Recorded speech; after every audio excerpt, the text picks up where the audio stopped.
Assalamualaikum warahmatullahi wabarakatuh. Innal hamdalillah nahmaduhu wa nasta'inuhu wa nastaghfiruh wa na'udzu billahi min shururi anfusina wa min sayyiati a'malina. May yahdihillahu fala mudilla lahu wa may yudlilhu fala hadiya lahu.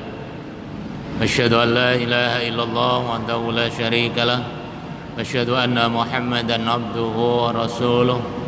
Allahumma salli wa sallim ala nabiyyina Muhammadin wa ala alihi wa ashabihi wa man tabi'ahum bi ihsanin ila yaumi yub'atsun. Qala Allah ta'ala fil Qur'anil Karim, a'udzu billahi samil alim minasy syaithanir rajim. Ya ayyuhalladzina amanu taqullaha haqqa tuqatih wa la tamutunna illa wa antum muslimun. Ya hadirun wal hadirat jamaah yang dirahmati Allah Subhanahu wa taala. Kita senantiasa memuji dan bersyukur kepada Allah Subhanahu wa taala dengan segala nikmat yang Allah telah curahkan kepada kita, sehingga kita menjadi hamba Allah yang mendapatkan kesempatan juga mendapatkan karunia, sehingga kita bisa berada di majelis yang mulia, majelis ilmu, dan kita bisa melaksanakan aktivitas-aktivitas kita. Semoga aktivitas itu menjadi amal soleh bagi kita. Amin ya rabbal alamin. Jemaah yang dirahmati Allah Subhanahu wa taala, kita masih mengkaji tentang kitab Shalatul Mu'min, yang dalam bab kemarin adalah kita telah selesaikan shalatul tatawwu, salat sunnah. Kita masuk pada bab baru, shalatul jamaah, bab tentang salat berjamaah. Dalam bab ini nanti ada 4 poin yang menjadi pembahasan utama. Yang pertama adalah terkait dengan hukum sholat berjamaah. Kemudian yang kedua adalah tentang aktivitas jamaah itu, yang di dalamnya ada imam dan makmum dan kriterianya bagaimana. Kemudian nanti tentang keutamaan fadhail. Barakallah. Buku keutamaan atau fadhailnya, keutamaannya adalah nanti termasuk keutamaan orang yang berangkat ke masjid, orang yang berwudu dari rumah dengan niat sholat berjamaah ke masjid. Jadi keutamaan di sana ada. Nah, oleh karena itu jemaah sekalian, kita pahami bahwasanya sholatul jamaah ini, sholat berjamaah ini bagian dari miniatur ya. Miniatur ukhuwah Islamiyah, miniatur kekuatan Islam, dan miniatur tentang barisan shop kaum muslimin. Jadi bentuk miniatur kekuatan kaum muslimin dan betapa dahsyatnya kerapian kaum muslimin ketika membangun shop, membangun kekuatan itu. Maka dalam sholat berjamaah ada beberapa kriteria yang nanti kita akan pahami, bahwasanya kepemimpinan dalam sholat berjamaah adalah bagian miniatur kepemimpinan kaum muslimin, termasuk ketaatan seseorang kepada pemimpin, ketaatan makmum kepada pemimpinnya. Nah, jemaah yang dirahmati Allah Subhanahu wa taala, dan kita tahu ketika sholat berjamaah ini tertata dengan baik sesuai dengan konsepnya Rasul Shallallahu Alaihi Wasallam, maka bisa dilihat disitulah kekuatan kaum muslimin. Ya, kalau toh dalam risalah shofnya saja, dalam urusan shofnya saja sudah tidak jelas dan amburadul, apalagi memimpin umat yang begitu besar.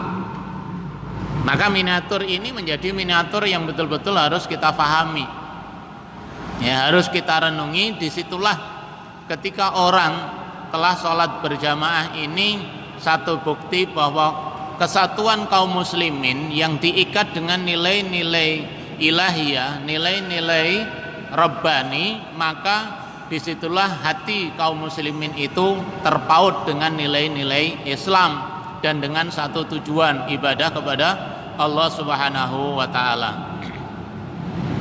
Di bab Riyadhus Shalihin, di bab Bulughul Maram mungkin dilihat di bab sholatul jamaah wal imamah. Ya, saya nggak tahu halaman berapa situ ya. Ada bab sholatul jamaah wal imamah. Jamaah sekalian dirahmati Allah, tentang sholat berjamaah ini ada dua hukum yang sangat kuat, ya, yang sangat kuat yang dipegangi oleh masing-masing para ulama dan begitu pula penerus dari generasi-generasi salaf ini. Yang pertama, jelas hukum sholat berjamaah ini adalah sunnah muakkadah. Jadi bukan hanya sekedar sunnah, tapi adalah sunnah muakkadah, sunnah yang betul-betul ditekankan. Nah, di antara yang mengikuti alur sebagai hukum salat muakkadah ini, salat sunnah muakkadah, ya, jamaah ini adalah mazhab Syafi'i, mazhab Imam Asy-Syafi'i. Sementara mazhab Imam Ahmad bin Hambal itu memilih hukum salat berjamaah ini wajib. Jadi salat berjamaah itu adalah wajib. Nanti kita lihat beberapa dalil ya. Beberapa dalil yang dijadikan rujukan bahwasanya sebagian menganggap itu wajib dan sebagian menganggap itu adalah sunnah muakkadah. Jadi yang mubah nggak ada, ya, yang mubah itu nggak ada. Nah, oleh karena itu jamaah sekalian yang dirahmati Allah Subhanahu wa taala, ada beberapa hadis ya yang di situ juga ada. Hadis yang pertama di Bulughul Maram tidak ada ya. Hadis ini dari sahabat Abu Darda radhiyallahu anhu, sebagaimana yang diriwayatkan oleh Imam Abu Dawud dan Imam An-Nasa'i bi sanadin jayyidin. Beliau menyampaikan, an Abi Darda radhiyallahu anhu qala, sami'tu Rasulullah sallallahu alaihi wasallam yaqulu, ma min salasatin fi qaryatin wala badwin la tuqamu fi salatu illa qad istahwada alaihim syaitan fa alaikumul bil jamaah fa inna ma yaqulu dhi'bu qasiyah. Dari sahabat Abu Darda, Rasul SAW menyampaikan bahwasanya ma min salasatin fi qaryatin, tidaklah dalam suatu masyarakat, ya, dalam sebuah qaryah, dalam sebuah kampungan yang mereka itu ada 3 orang saja, ya, mamin salah satin fi qaryatin, kalau ada komunitas 3 orang dalam satu kampung itu, kemudian dia tidak walabadwin la tuqamu fi shalah, mereka itu yang di dalam kampung, dalam satu dusun, dalam satu komunitas itu yang jumlahnya 3 orang, kemudian la tuqamu fi shalat, 3 orang ini tidak menegakkan sholat. Apa sampaikan oleh Rasul? Illa qad istahwada alaihimu syaiton. Maka kalau orang tidak melakukan sholat berjamaah atau sholat itu, maka setan itu akan menguasai mereka. 3 orang lah ya. Jadi kalau dalam satu kampung itu nggak ada yang sholat, termasuk yang nggak ada jamaah, itu kampungnya menjadi kampung yang tidak berbarokah. Rasul memakai kalimat qad istahwada alaihimus syaiton. Maka setan itu akan berada di sana. Kampung itu tidak akan menjadi kampung yang diberkahi atau di dalam lindungan Allah Subhanahu wa taala. Maka kemudian Rasul menyebutkan fa'alaikum bil jamaah, maka wajib atas kalian untuk berjamaah atau bersama dengan kaum muslimin. Ya, kenapa?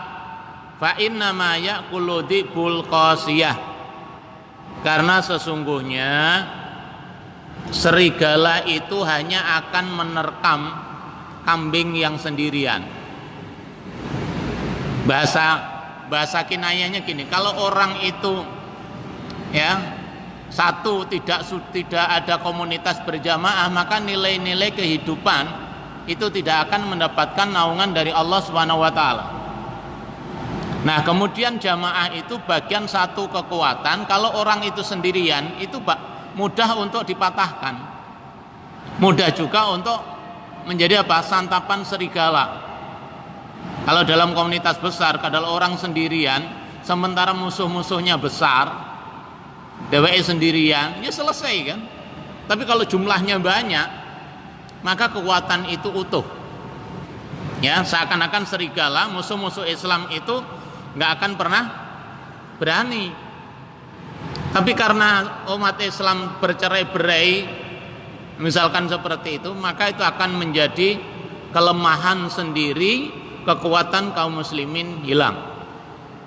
Ini yang dipakai dalil bahwa kewajiban berjamaah itu menjadi hal yang wajib. Nah, oleh karena itu ini yang dianut oleh mazhab Imam Ahmad, ya, termasuk juga Imam Ibnu Qayyim al-Jauziyah, ya, termasuk juga Syekhul Islam Ibnu Taimiyah. Nah, oleh karena itu ini menjadi renungan bagi kita. Kemudian yang kedua, yang menghukumi adalah sunnah muakkadah. Di riwayat yang lain ada yang dipakai oleh Imam Ahmad tentang sholat berjamaah ini. Yang itu tercantum kalau di Bulughul Maram di bab sholat Jum'ah, ya. Yang intinya bahwa Rasul Shallallahu Alaihi Wasallam itu akan memerintahkan para sahabat mengumpulkan kayu bakar, ya, mengumpulkan kayu bakar. Kemudian setelah mengumpulkan kayu bakar, Rasul memerintahkan dari salah satu kampung itu mengumandangkan adzan, ya. Kemudian diperintahkan untuk sholat berjamaah. Siapa enggak sholat berjamaah lebih baik lakot hamam tu, kalimatnya Rasul seperti itu. Sungguh aku menginginkan dengan keinginan yang kuat untuk membakar rumah-rumah mereka daripada mereka meninggalkan sholat berjamaah. Hadis yang berikutnya adalah hadisnya Ummi Mahtum, ya. Ada salah seorang sahabat yang dikenal dengan sahabat Ummi Mahtum. Beliau datang kepada Nabi Shallallahu Alaihi Wasallam. Apa yang disampaikan? Wahai Rasul, saya ini orangnya buta. Ya, saya ini orangnya buta, tidak ada yang bisa nuntun. Ya, tidak ada orang yang bisa nuntun saya untuk berangkat ke masjid. Apakah saya bisa mendapatkan dispensasi? Ya, mendapatkan dispensasi, mendapatkan keringanan agar saya tidak sholat berjamaah. Ya, Nabi awalnya ya oke lah, alasan itu ma'ruf, alasan itu rasional gitu loh. Habis setelah setelah mendapat jawaban itu, kemudian dia berpaling untuk pulang. Rasul menyampaikan, hal tasma'un nida. Ya fulan, wahai sahabatku, apakah engkau mendengar adzan? Mendengar panggilan adzan? Jawabnya, na'am. Karena engkau mendengar adzan, maka datangilah sholat berjamaah. Ini hadis-hadis yang menjadi penekanan keras yang kemudian oleh Imam Ahmad. Begitu dahsyatnya orang yang buta, orang yang tidak memiliki penuntun, ya, Nabi masih memberikan keputusan kalau dia mendengar adzan, maka hendaklah dia penuhi adzan itu. Ini yang saya katakan, ulama dua pendapat yang sangat kuat. Satu menganggap itu adalah sholat berjamaah ini adalah wajib dengan beberapa dalil tadi. Sementara ada yang menganggap sunnah muakkadah, dan itu dianut oleh mazhab Imam Asy-Syafi'i. Oleh karena itu kita tidak perlu memperdebatkan, ya, tidak mau memperdebatkan tentang dua hukum ini. Hakikatnya adalah sholat berjamaah itu suatu ketentuan yang harus dilakukan, yang harus dijalankan, kecuali dengan udzur syar'i, khususnya bagi kaum laki-laki. Ya, kalau di masjid itu khususnya bagi kaum laki-laki. Dulu sudah kita bahas tentang afdhalu sholatul mar'i fi baitihi, ya, ilal maktubah. Ketika kita bahas tentang awal tentang sholat sunnah, seutama-utama sholat seseorang itu adalah di rumahnya, kecuali sholat fardu.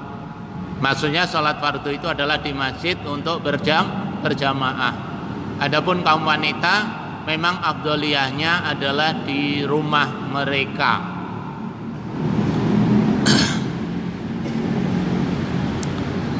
Nah, hadis yang menjadi sandaran, ya, menjadi sandaran bahwa sholat berjamaah itu adalah sunnah muakkadah.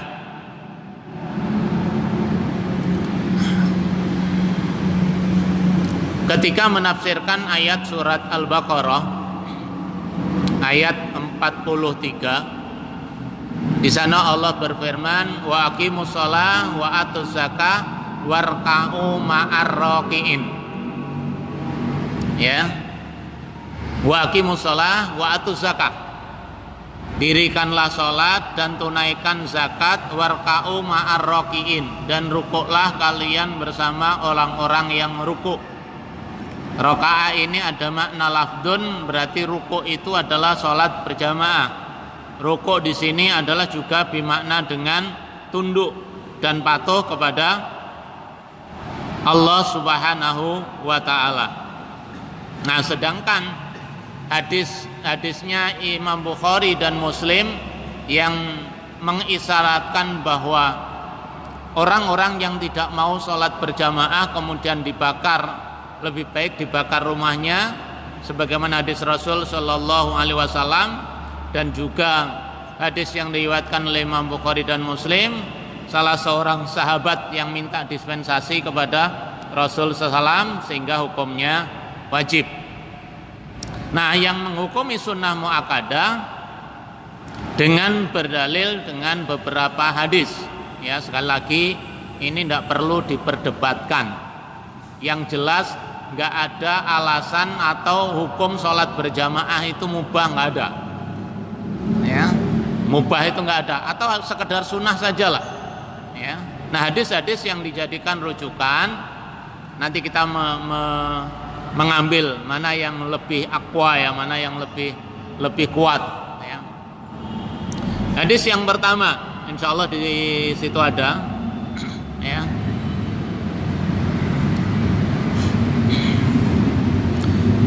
An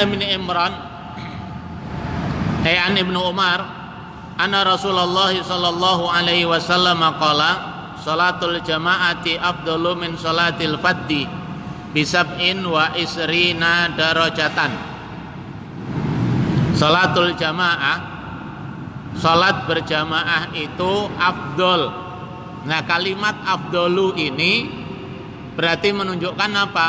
Afdoliyah, sehingga dianggap sendirian itu boleh. Nah, kalimat afdol ini menunjukkan bahwa salat berjamaah itu bagian dari sunnah muakkadah. Jadi salat berjamaah itu lebih baik, lebih afdol, lebih utama min salatil fadhi, daripada salat sendirian, bisab'in wa isrina darajah, dengan kelipatan, dengan kelebihan 27 derajat. Di hadis yang di belum ada bawahnya kalau nggak salah, itu dengan 25 derajat. Ya, ada dua kategori orang yang sholat berjamaah itu dengan kelebihan derajatnya di sisi Allah itu adalah 27 atau 25 derajat. Nah, para ulama meskipun Nabi Shallallahu Alaihi Wasallam tidak memberikan penjelasan secara rinci, maka kemudian para ulama itu menggabungkan dengan hadis-hadis yang lain, diantaranya kelebihan derajatnya apa itu ya.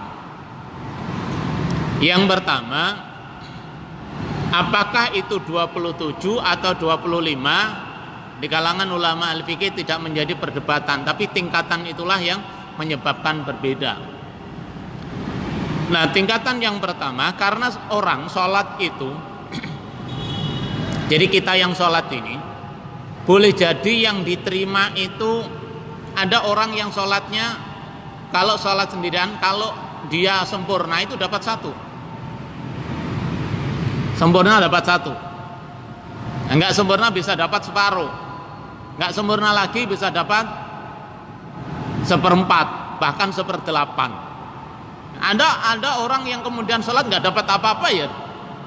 Nah, ini diantara tingkatan-tingkatannya. 1. Nah, di situ apa? Ketika orang sholat berjamaah itu karena ada imam, ada makmum, maka keterlibatan makmum itu hanya kewajiban taatnya kepada imam. Nggak boleh balelo ya. Makmumnya imamnya ruko, makmumnya gak gelem ruko, itu berarti sudah salah. Nanti ada bab sendiri di situ. Kewajiban seorang makmum terhadap imam itu. Ya, kalau imamnya takbir, makmumnya takbir, imamnya ruko, imamnya sujud, imamnya salam, ya salam, kecuali kalau masbuk. Ya, kalau imamnya ruko, makmumnya nggak ruko sampai berdiri iktidal, kemudian makmumnya ruko, lah itu yang diikutin siapa itu? Begitu pula imam, kalau imamnya batal ya mundur, imam batal terus tetap ngimamin. Nah, imamnya nggak sah, makmumnya sah kalau tahu, kalau nggak tahu. Tapi kalau tahu imamnya batal, kentut, kedengaran, kemudian nggak mundur, makmumnya diem saja, ya berarti podo salah gitu. Nah, makanya aturan-aturan itu ada. Kemudian tingkatan derajat itu bisa nanti dihitung dari nilai orang yang berwudu di rumah, ya, yang terkait dengan keutamaan orang yang berangkat ke masjid untuk sholat. Ya, orang yang berangkat dari rumah sudah berwudu, kemudian memakai wangi-wangian, dia berangkat ke masjid, tidak ada niat kecuali hanya niat sholat berjamaah, maka langkah-langkahnya, ya, yang satu langkah itu adalah menghapuskan dosa, yang satu langkah itu akan mengangkat derajatnya di sisi Allah Subhanahu wa Ta'ala. Ya, pengertian derajat ini jangan kita asumsikan mesti di dunia. Oh, nanti kalau sholat jamaahnya rutin jadi presiden. Bukan itu standarnya itu loh. Dan nanti jangan salah niatnya, saya biar sholat berjamaah rutin biar nanti jadi presiden. Nah, itu berarti salah niatnya. Niatnya sholat berjamaah apa? Ngikutin perintahnya Allah dan Rasul, itu aja. Masalah nanti jadi presiden, jadi wakil presiden, atau jadi orang biasa, standar kemuliaan derajat itu di sisi Allah, bukan di dunia ini. Walaupun kadang-kadang orang mendapatkan di dunia ini. Di dalam hadis yang lain, ini di hadis Bukhari, ya, yang tadi sampaikan, di antara derajat itu yang 27 atau 25 ditentukan tentang langkah-langkah mereka. Rasul menyampaikan, an Abi Hurairah radhiyallahu anhu qala Rasulullah sallallahu alaihi wasallam, sholatur rajuli fi jama'atin tudha'afu ala sholati fi baitihi wa fi suqihi khamsa wa isrina di'fan. Ada nggih di situ? 25. Salat seseorang, ya, Nabi menyatakan sholatur rajuli fi jama'atin, salatnya seseorang dengan berjamaah, tudha'afu ala sholatihi fi baitihi, ya, melebihi salatnya sendirian di rumahnya, wa fi suqihi atau di pasarnya, khamsan wa isrina di'fan, dengan kelebihan 25. Wadzalika, dan yang demikian itu annahu idza tawaddoa, yaitu diantaranya penyebabnya apabila seseorang itu telah berwudu, fa ahsanal wudu'a, kemudian membaguskan wudunya, menyempurnakan wudunya, sunnah-sunnah wudu itu ditunaikan, summa kharaja ilal masjidi, kemudian dia keluar rumah dari rumahnya menuju masjid, la yukhriju illa shalah, tujuannya tidak lain untuk melaksanakan sholat Jum'ah, lam yahtu khatwatan illa rufi'at lahu biha darajatun, maka dengan berangkatnya dia, satu langkahnya itu akan menghapuskan ya kesalahan-kesalahan yang dia lakukan, satu derajat dan dihapuskan kesalahannya. Nah, kemudian satu derajat wa khatat anu bi khati'ah, jadi satu langkah mengangkat derajatnya, satu langkah lagi adalah menghapus kesalahannya. Enak kan? Berarti tergantung yang paling jauh, ya. Tapi di sini hadisnya apa? Wudunya diusahakan dari rumah. Ini wudunya diusahakan dari rumah. Kalau Bang Mukhlas wudunya di sini, itu ya nilainya berkurang lagi, gitu ya. Ya, wudunya dari rumah. Kenapa kok kita wudu di rumah? Kalau kita mau jujur ya Mas kalian, kita punya air di rumah itu, hendaklah air itu kita gunakan untuk bersuci. Bukan hanya untuk kita buang air mandi kemudian untuk nyiram berak kita, tapi hendaklah air yang di rumah itu punya nilai ibadah. Kita gunakan untuk bersuci. Karena apa yang terkait dengan ibadah itu akan menjadi saksi nanti di akhirat gitu. Maka iman-iman lah. Ya. Kita jangan udahlah neng masjid enak, padahal di rumah punya air. Ini satu hal ya. Allah ngasih kita nikmat di rumah, ada air, maka kita gunakan itu untuk apa? Untuk mendapatkan nilai-nilai lebih pahala dari Allah Subhanahu wa taala. Kita gunakan berwudu, ya, kita gunakan untuk mandi. Nah, langkah-langkahnya, satu langkah mengangkat derajat, satu langkah adalah menghapus kesalahan. Fa idza shalla, kalau kemudian orang itu sholat, ya, sholat ini para ulama menyebutkan sholat tahiyatul masjid. Jadi masuk masjid, kemudian melaksanakan sholat 2 rakaat, lam tazalil malaikatu tusolli alaiha madama fi musallahu.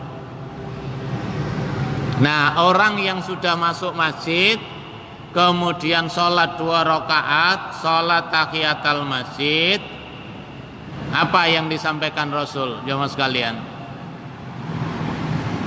Lam tazal malaikatu tusolli alaihi, malaikat itu ikut andil mendoakan orang tersebut selama orang tersebut di tempat dia sholat. Ya, malaikat ini bukan satu loh ya. Kita ini sebenarnya untung ya. Ketika kita di masjid niatnya sholat, kalau kemudian yang mendoakan itu malaikat dengan yang mendoakan manusia, Pak Mukhlas pilih mana? Jenengan saya doakan dengan didoakan malaikat. Benar. Ya. Kita itu kadang-kadang kalau nggak nyata itu nggak kelihatan itu nggak terima kasih sama sekali itu loh. Nabi menyatakan kalau orang itu udah berangkat dari rumah berwudu, wudunya disempurnakan, masuk masjid, kemudian sholat 2 rakaat, kemudian duduk di situ, itu para malaikat itu mendoakan orang tersebut selama orang tersebut tetap di tempat sholatnya. Yang kalau malaikat doakan tidak pernah punya pamrih. Satu, ada malaikat minta balasan sama kita, nggak pernah. Yang kedua, kita nggak perlu ngasih berkat, apalagi makanan. Ada malaikat minta berkat? Nggak ada. Nah, malaikat itu doanya aslinya baik-baik ya. Kecuali nanti kalau yang tidak baik ada, doanya malaikat itu ada ya, yang tidak baik itu ya. Yang tidak baik orang yang bakhil ketika pagi hari infak nggak jadi, itu sama malaikat didoakan tambah bakhil, itu bukan tambah rezekinya. Nah, tapi ini didoakan oleh malaikat ya, selama dia berada di tempat itu. Kemudian doanya malaikat apa? Allahumma sholli alaihi, Allahumma rahmah. Ya Allah, berilah keselamatan kepada orang tersebut. Ya Allah, berikan rahmat kepada orang tersebut. Ini doa yang begitu dahsyat, apa? Ya, mintanya kepada Allah agar Allah merahmati orang-orang yang sholat berjamaah itu, yang masih duduk. Ini belum sholat jamaah. Malaikat ikut andil. Kalau seandainya sudah didoakan malaikat, kira-kira setan ikut nimbrung nggak, Bang?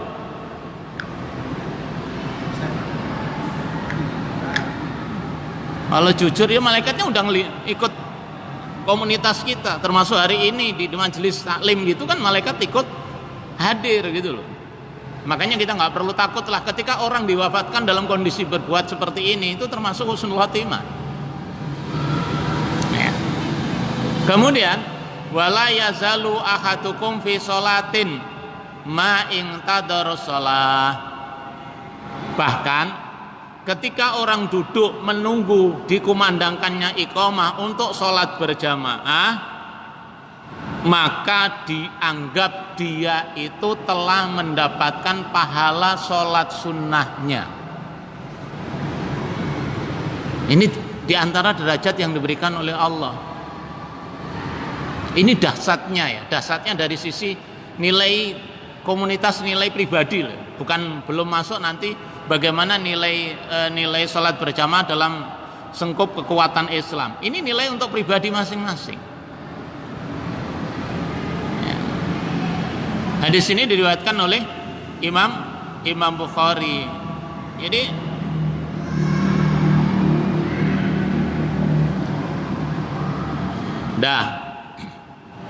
nikmat enggak, Pak? Nikmat. Cuma jalankannya susah. Ya, jalankannya susah. Hadis yang kedua, hadis ini panjang ya. Hadis ini diriwayatkan oleh Imam Muslim. Tapi termasuk beberapa tingkatan derajat yang diberikan Allah kepada orang-orang yang berjamaah. An Ibnu Mas'ud radhiyallahu anhu. Ya. Qala man sarrahu ayyil qallahu ghadan musliman falyuhafid ala haula'i shalawat haitsu yunadiya bihinna fa innallaha ma'asara ali nabiyyikum sallallahu alaihi wasallam.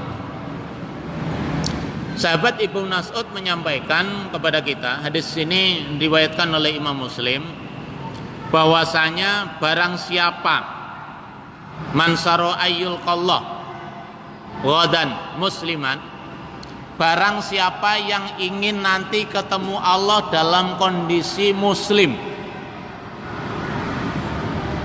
Garis baik, siapa orang yang ingin ketemu Allah besok dalam kondisi muslim, falyuhafid ala haula'i sholawat, maka hendaklah dia menjaga sholat-sholat yang 5 waktu itu dengan baik.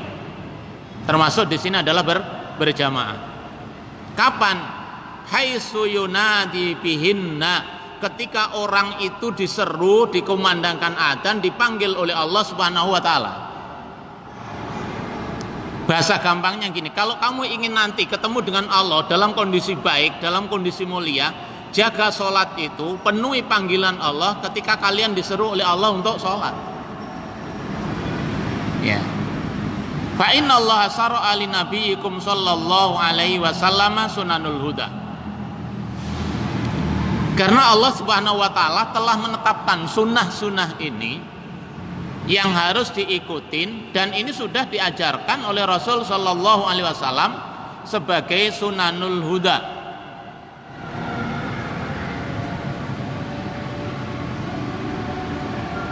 Adzan. Walau anakum sholaitum fi buyutikum kama yusolli hada. Ya, walaupun kamu nanti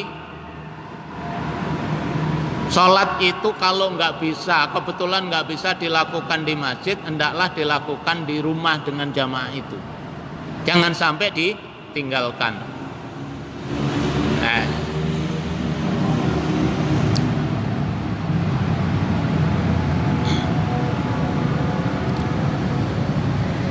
maka Nabi menyampaikan ini adalah penegasan dari Rasul Shallallahu Alaihi Wasallam agar kita mengikuti sunnah yang telah ditetapkan, telah dianjurkan oleh Rasul Shallallahu Alaihi Wasallam. Kalau ada orang yang menyelisih atau enggan, apalagi malas, apalagi tidak mau, wa ma yataqallafu anna ila munafiqun ma'lumun nifaq. Kalau orang tidak menganggap ini, bahkan menyepelekan, maka Nabi menyampaikan wa ma yataqallafu, Anda tidaklah ada orang yang menyelisih dari sunnah-sunnah ini illa munafiqun ma'lumun nifaq, kecuali orang-orang yang jelas-jelas munafik. Udah maklumun, jelas munafiknya, ditambah nifakun. Walaqad kana rajulu yu'ta bihi yuhada bainar rajulaini hatta yuqama fis shaf.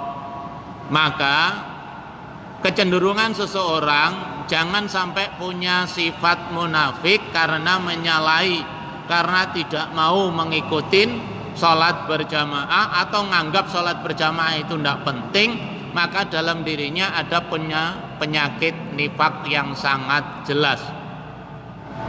Ya, maka hendaklah kalian melaksanakan sholat dengan berjamaah itu, walau kalimatnya Rasul, ya, rajulu yu'tabihi yuhati baina rajulin hatta yuqamu fi shaf. Walaupun kadang-kadang ada orang yang harus dipopong, diangkat untuk sampai di shaf.